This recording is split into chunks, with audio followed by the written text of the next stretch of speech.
Hello, son. You're going to sit here.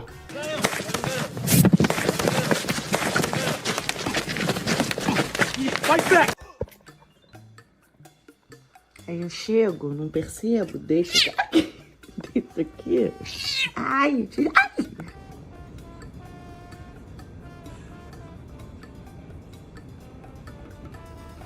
Ты понимаешь, что это ад?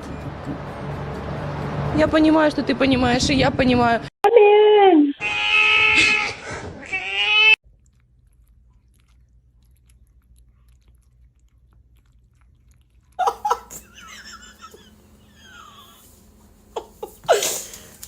Like, I don't think I can leave this together.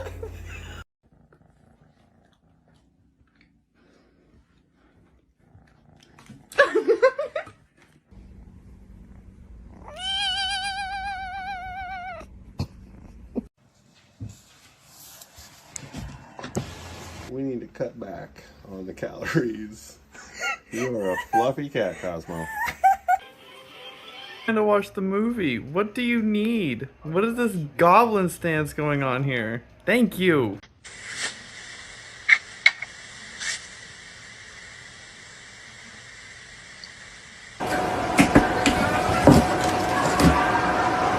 Yes, excuse me, this says $1 for premium cookies. You don't look like premium cookies. I want to speak to your manager now.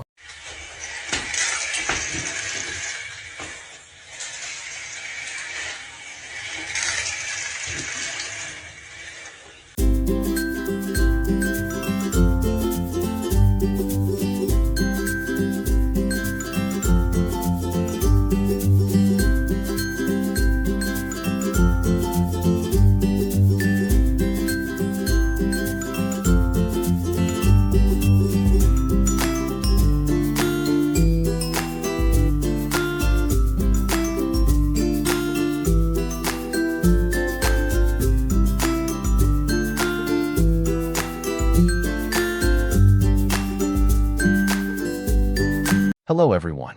Thank you for being here today. I'm excited to share a heartwarming story with you titled, The Royal Dinner for Two Cats. If you enjoy this video, please consider liking and subscribing to my channel. Of course, if it's not your style, feel free to skip it, no hard feelings. Now, let's begin the story. It was late afternoon, and my house was wrapped in that magical stillness that only comes when two cats are deep in their nap. My two fluffy roommates were sprawled out like royalty in the living room. One stretched belly up across the sofa, as though auditioning for a role as a furry sun god, while the other had coiled into a tight cinnamon roll of fur on the armchair. From the way their tails twitched occasionally, I could tell they were still dreaming. Perhaps one was chasing imaginary butterflies, while the other was counting endless bowls of tuna. Whatever their dreamland contained, it was clear that when they awoke, they would be hungry. Very hungry. So, like a devoted servant to my furry overlords, I tiptoed into the kitchen to prepare their evening feast. You see, when you live with two cats, mealtime is not just about filling bowls. No, it is an event, a ceremony, an ancient ritual passed down through generations of spoiled felines. If I dared serve their dinner 1 minute late, they would sit in judgment, glaring at me with eyes that said, "You had one job, human. One job." To avoid such disgrace, I began my preparations early, whisking about the kitchen like a chef preparing for a royal banquet. I opened the cabinet that held their food, and suddenly it felt like I was hosting a reality cooking show. Tonight, our contestants will battle over whether the cats prefer chicken pâté or salmon chunks in gravy. I could almost hear a dramatic announcer voice in my head. I knew from experience that if I picked the wrong flavor, the cats would sniff the bowl, look at me with sheer betrayal, and walk away. Nothing bruises the ego quite like a cat refusing your carefully prepared offering. I finally decided on a combination. 1 bowl of chicken pâté for the sofa-stretch sun god, and 1 bowl of salmon chunks for the cinnamon roll furball. With the precision of a Michelin star chef, I spooned the food into their bowls, making sure it was evenly spread. Then, to top it off, I sprinkled a few crunchy treats on the side, like a garnish. Presentation matters. After all, these weren't just cats. They were my tiny, judgmental food critics. While I worked, I kept glancing into the living room. Their ears twitched, their whiskers quivered, and I knew the smell of food was already reaching their dreams. Soon, the great awakening would happen. I imagined the dramatic scene. 2 feline heads rising in unison, eyes wide, noses twitching, paws stretching, ready to march toward the kitchen like an army of 2.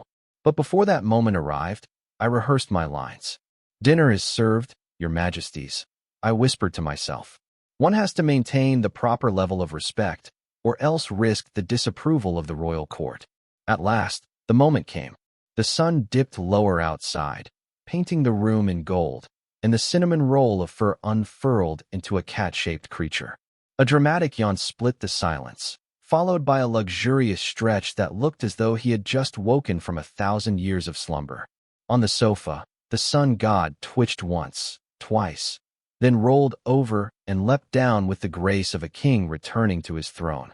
Both cats padded toward the kitchen, tails high, their royal procession accompanied by the faint jingling of their collars.